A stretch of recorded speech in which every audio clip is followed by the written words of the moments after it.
민우 씨는 충남 공주에 위치한 한 대학교에 입학을 합니다. 동기 중에 3살 많은 영남이 형이라고 있었거든요. 그 형이랑 맨날 놀다 보니까 기숙사의 이 규칙은 다 어기고 결국 퇴실 조치까지 당하고 말았죠. 아주 뭐의 장난꾸러기였구나. 아 진짜 형, 어? 형 때문에 쫓겨났잖아요. 참, 맨날 술 먹자고 불러내더니. 야, 넌 안 먹었어? 어? 나보다 더 신나게 노는 사람이 누군데? 야, 너 길바닥에 나앉을 뻔한 거? 그거 내 덕에 좋은 방 얻었잖아. 부럽지 않으라. 짜라란. 오 대박. 장난 아니지? 아씨, 근데? 그렇습니다. 친화력이 남다른 우리 영남이 형. 근처 슈퍼 아주머니랑 엄청 친했던 거예요. 도움을 청해봤더니 슈퍼 아주머니가 내어놓은 빈 방이 있다는 거죠. 꼭 오래된 여관 같은 건물에 어느 정도 구색은 다 갖췄더라고요. 여기 봐라, 어? 누가 구했는지 옵션 짱이네. 그리고 고급스러워 보이는 앤틱 거울이 하나 세워져 있었어요. 민우 공주님, 이것 좀 보시지요. 공주님에게 딱 맞는 공주 거울이 여기 있습니다, 공주님. 아니면 진짜 내가 형이야. 밥이나 먹으러 가자. 뭐야? 이거 방이랑 참 안 어울린다. 진짜 안 어울리네.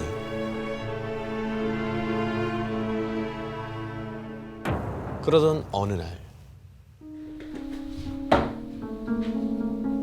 씻고 나와서 거울을 보면서 이렇게 로션을 바르고 있었거든요. 근데 뭔가 이상한 거예요. 거울에 비친 내 모습이 평소랑 뭔가 다른 거예요. 눈빛이 내가 아닌 다른 사람 같다고 해야 되나? 내가 지었다고 생각한 표정이랑 거울에 비친 표정이랑 미묘하게 느낌이 다르다고 해야 되나? 민우 씨는 요즘 피곤해서 그런가 그럴 수 있지. 하고는 서둘러 잠자리에 듭니다. 그리고 그날 밤 한참을 자고 있는데 어떤 소리가 들려왔어요.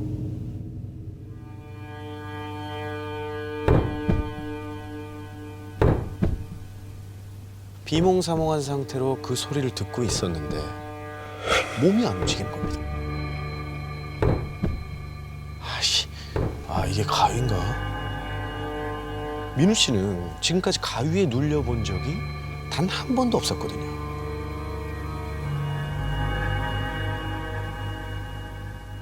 눈을 뜨려고 했지만 눈꺼풀이 꿈쩍도 안 하는 겁니다.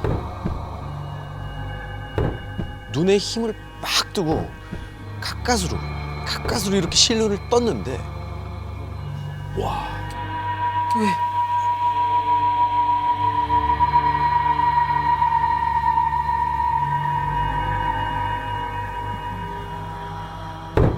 다른 곳에서 나는 소리가 아니라 바로 민우 씨 팔이 떨어지면서 나는 소리였던 거죠.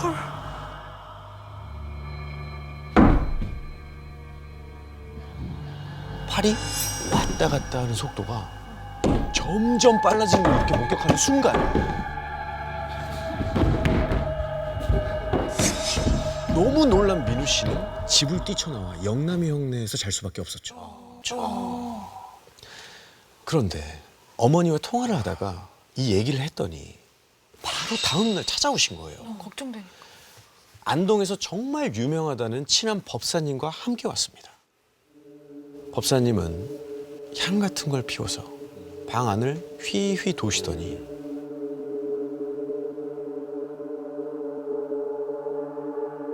방 안에 안 좋은 기운이 가득 있습니다.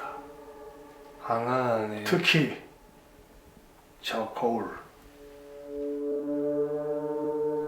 저 거울은 버리시는 게 좋을 것 같습니다.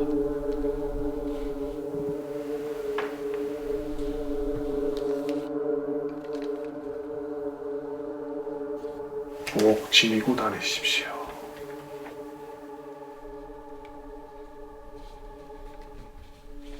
사실 이런 미신 같은 거 민우 씨는 믿지 않았거든요. 그치 그 나이 때도 그래. 결국 민우 씨는 거울을 버리지 않은 채 아, 버려져. 부적은 책상 서랍에 넣어두고 말았죠. 아유, 지니고 요걸 좀 있으라니까. 지니고 있지. 그렇게 다시 자취방에서 지내게 됩니다. 그리고 며칠 뒤 그날은 영남이 형네서 동기들이 다 같이 모여서 놀기로 한 날이었어요. 나갈 준비를 하면서 거울 앞에서 또 머리를 매만지고 있는데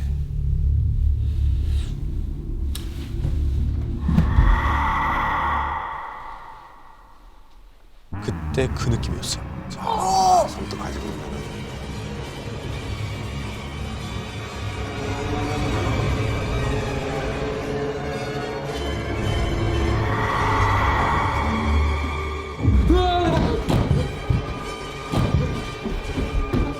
서둘러 영남이 형네로 뛰어갔습니다.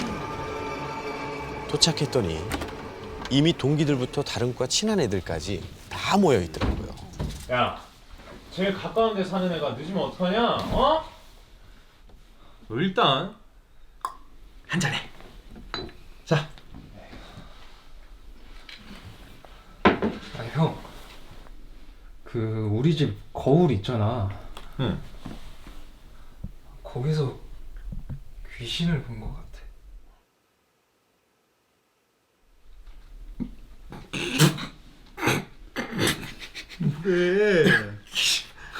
술 마시다 왔어? 어? 짜자. 아, 마셔. 아이 취해야 돼. 소주 한 잔을 받아들고 원샷을 합니다.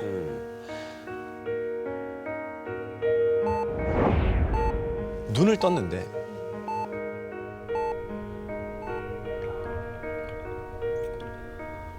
뭐지? 여기 어디야? 코를 찌르는 알코올 냄새. 어? 주위를 둘러보니까 한 잔 먹었는데. 민우 씨가 환자복을 입고 누워 있는 거예요. 저기 죄송한데 네. 제가 여기 왜 와 있는 거예요? 오늘 새벽에 앰뷸런스 타고 오셨어요. 어디 다치거나 몸에 이상이 있으신 건 아닌데 혹시 어디 불편한 곳 있으세요? 아니요. 알겠습니다. 뭐지? 내가 어제 많이 취했나? 그렇다고 하기엔 민우 씨의 주량은 소주 두세 병을 먹어도 하나도 안 취할 정도인데 잘 먹네. 딱 소주 한 잔에 취해서 필름까지 끊겠다는 게 이게 말이 안 되는 거예요. 말이 안 되죠.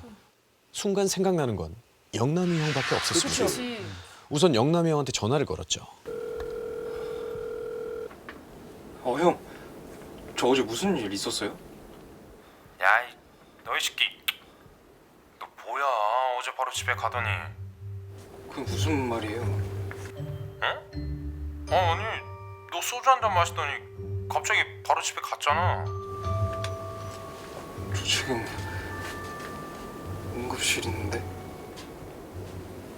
영남이 형이 들려준 어젯밤의 상황은 이랬습니다. 기억이 없는데. 짠.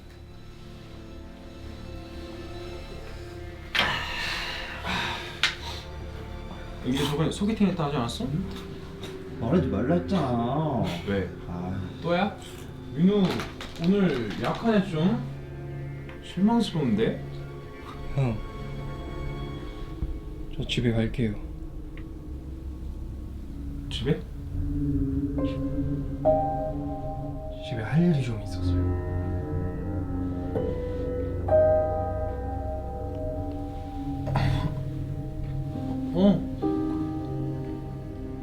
영남이 형은 뭔가 알 수 없는 기운에 압도돼서 그치 그럼 또. 민우 씨를 붙잡지 못하고 집까지 데려다 줬다는 거예요. 착하네. 집에 도착해서 민우 씨가 바로 누워서 잠이 드는 걸 보고 돌아갔다는 거죠. 착한 사람이야. 그렇다는 건 민우 씨가 집에 잘 도착을 했다는 건데 도대체 어쩌다가 앰뷸런스를 타고. 그러니까. 응급실에서 깨어나게 된 걸까요? 너무 이상하다. 그렇게 통화를 마치고 집에 도착한 민우 씨.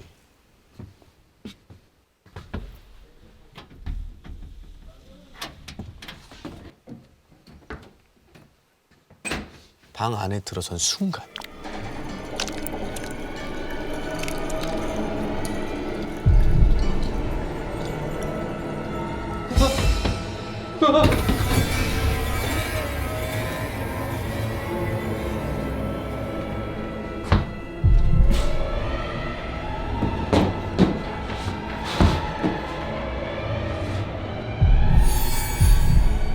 손가락으로 묻힌 듯한 핏자국이 벽을 타고 쫙 그어져 있었고 손이 닿지 않는 높은 곳까지 진짜? 손바닥 모양의 핏자국이 잔뜩 찍혀 있는 거예요.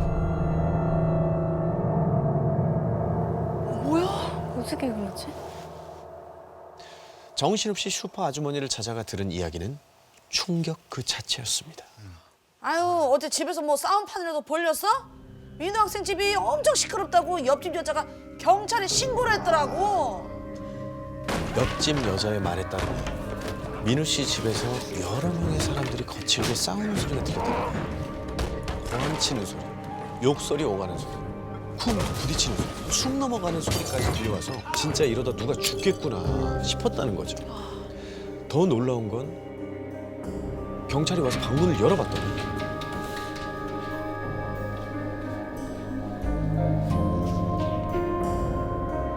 피로 범벅이 된 방 안에 민우 씨 홀로 알몸인 채 쓰러져 있었다는 거예요. 말도 안 돼. 야, 이거 무슨 일이야? 뭐야? 그럼 혹시 어젯밤 민우 씨 방에 누군가 들어왔던 걸 수도 있잖아요. 그 형. 그래서 아주머니에게 부탁을 해서 CCTV를 확인합니다.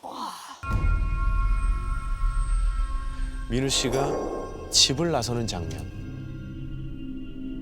민우 씨를 집에 데려다주고 떠나는 영남이 형. 새벽에 구급차에 실려가는 민우 씨의 모습. 들어간 사람이 없었어. 딴 사람 없고. 없었어요. 다른 침입자는 아무도 없었어요. 어머, 어머. 그 후 법사님이 다시 찾아왔을 때 부적은 어디에 두었는가?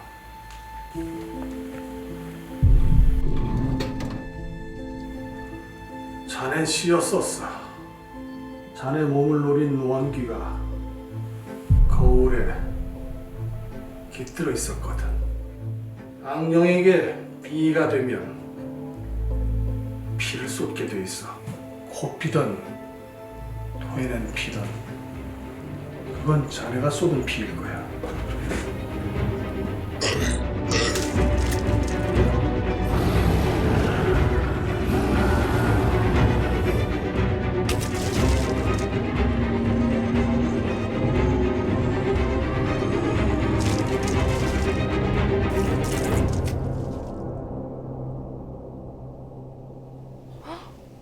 그날 밤 민우 씨 방에서 들려온 소리.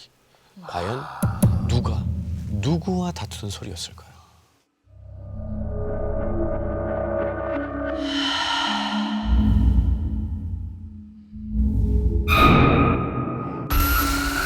(2015년) 저는 도쿄의 한 대학을 다니며 일본어 통역사를 꿈꾸고 있었습니다.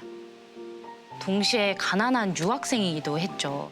한국에서 부모님이 매달 돈을 보내주셨지만 정말 숨만 쉬어도 돈이 막 나가더라고요. 네, 그래서 몰래 번역 알바를 시작했어요. 뭐 좋네.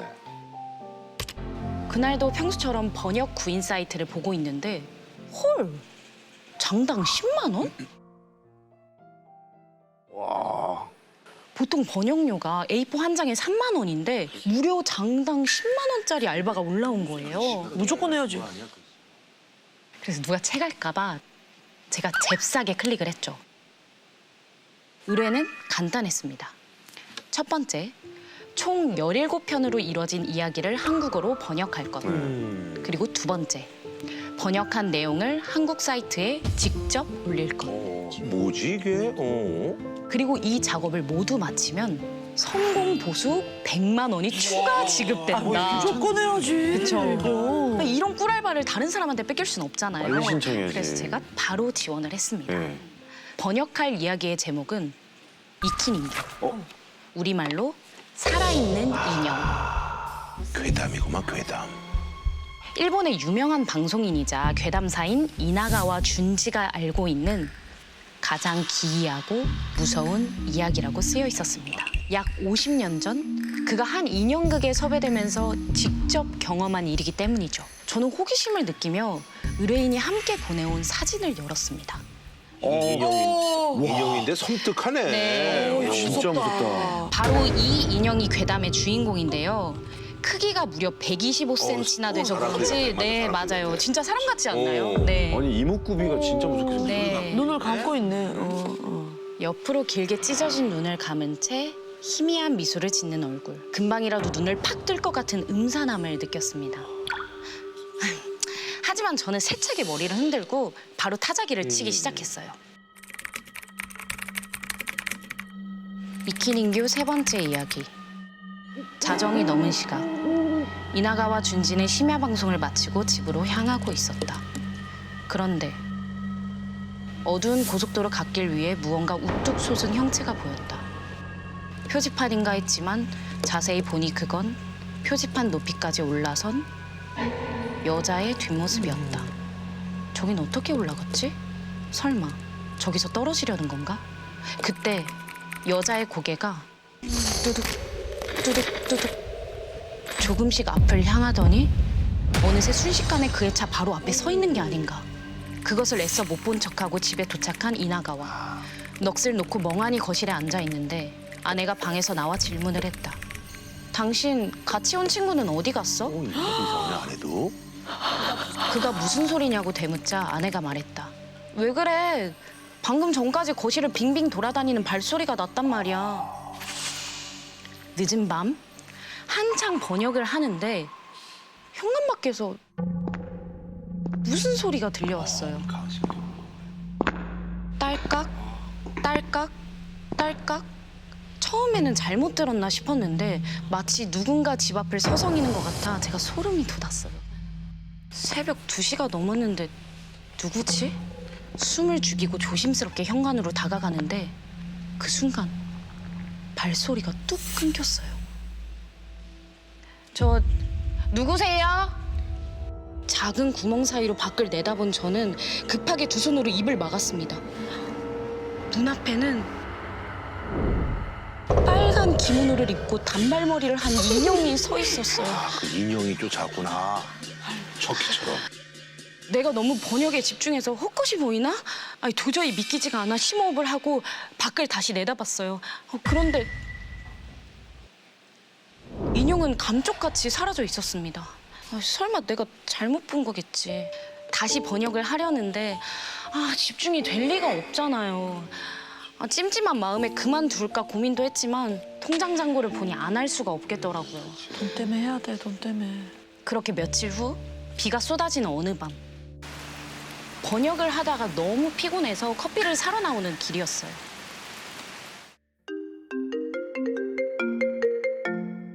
응, 언니. 가은아. 엄마가 깜빡해서 지금 돈 보냈대. 언니 나 번역 알바하잖아. 당분간 안 보내줘도 되는데. 야, 엄마 아빠 알면 난리나. 아이 그러니까 비밀. 근데 진짜 꿀알바. 언니 잠깐만. 내가 이따가 다시 전화할게. 뭐야? 저 멀리 골목 끝에 어떤 아이가 웅크리고 앉아 있는 거예요. 가지마, 가지마. 사정없이 퍼붓는 비에 홀딱 젖은 뒷모습이었어요. 저기 꼬마야! 몇 걸음 다가가자 아이가 천천히 일어나 뒤를 돌았습니다. 그 순간 저는 입을 벌린 채 그대로 굳어버렸어요. 뒤를 돈 아이는 그 인형이었어요. 딸깍, 딸깍. 인형이 저를 향해 다가오기 시작했어요. 옆으로 길게 찢어진 눈을 감고 미소를 지은 채. 처음엔 천천히 걷다가 점점 빠르게. 그러다 마침내 뛰어오기 시작했습니다. 그런데 뛸 때마다 오른쪽 팔다리가 막 이렇게 덜렁거리는 거예요. 뒤틀린 팔꿈치와 무릎에서는 피가 울컥울컥 솟구치고 있었습니다. 기괴한 모습으로 달려오는 인형은 이키닝교. 그 괴담 속 사진과 똑같았어요. 엄마!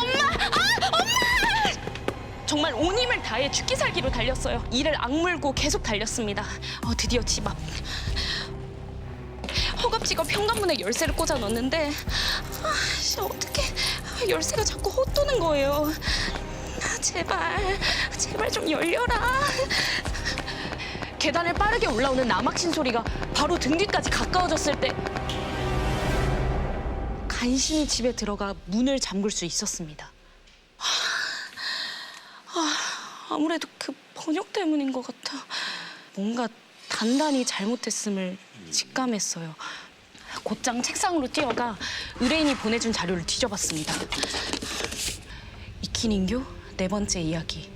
며칠 뒤 이나가와는 인형극에 출연해달라는 제안을 받는다. 그리고 주인공 인형을 본 순간 그는 소스라치게 놀라고 만다.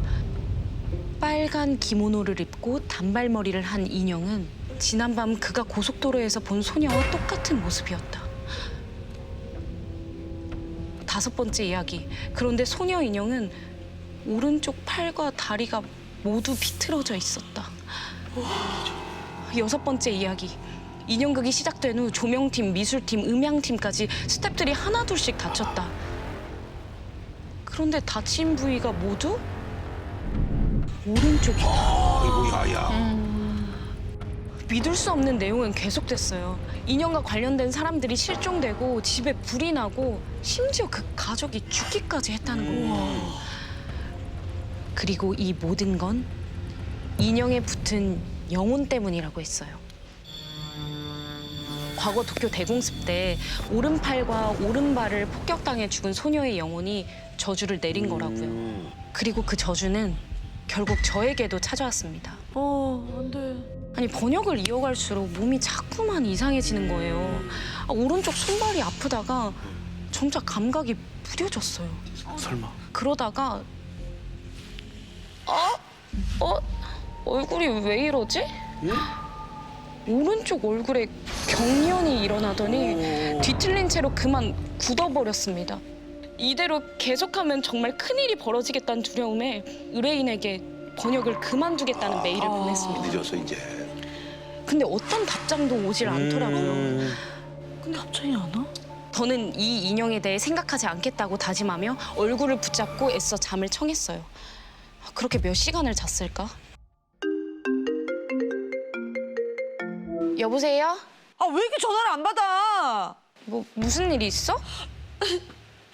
엄마가 자전거에 치였는데. 돌아온 언니의 대답을 듣고 저는 핸드폰을 떨어뜨리고 말았습니다. 급하게 한국행 비행기를 타고 병원으로 달려갔어요. 그리고 눈으로 보고도 도저히 믿어지지 않는 엄마의 모습. 엄마는 이마부터 코, 입술, 팔, 그리고 다리까지 거짓말처럼 오른쪽만 다친 채 병실에 누워 있었습니다. 오 이게 뭐야? 내가 그 얘기를 번역하지만 않았더라면. 그 와중에도 엄마는 신경 쓰지 말고 공부하라며 한사코 저를 돌려보내셨습니다. 혼자 차를 몰고 집을 가는데 심장이 막 터질 것 같았어요. 그리고 이상하게 점점 막 정신이 몽롱해지는 거예요. 이러다 사고가 날 것 같아서 잠깐 차를 세우려는데 아이고. 사고 났어? 온몸이 부서지는 통증에 정신을 차리자 제가 탄 차가 가드레일을 들이받고 뒤집어지고 있었던 거예요. 아이고 큰일 날 뻔했다. 목숨이 위험할 뻔했지만 다행히 근처에 있던 사람들이 저를 구해줬어요. 그런데 괜찮아요? 옆에 있는 사람 어디 갔어요? 사람들이 다급하게 누군가를 찾는 거예요. 저 혼자 타고 있었는데. 아닌데 분명히 있었는데. 살려달라고 손까지 흔들었는데. 어디 갔지? 아무도 제 말을 듣지 않았어요. 조수석에 누군가 있는 걸 똑똑히 봤다면서요. 차가 뒤집혔을 때 조수석 창문에서 하얀 손이 나와서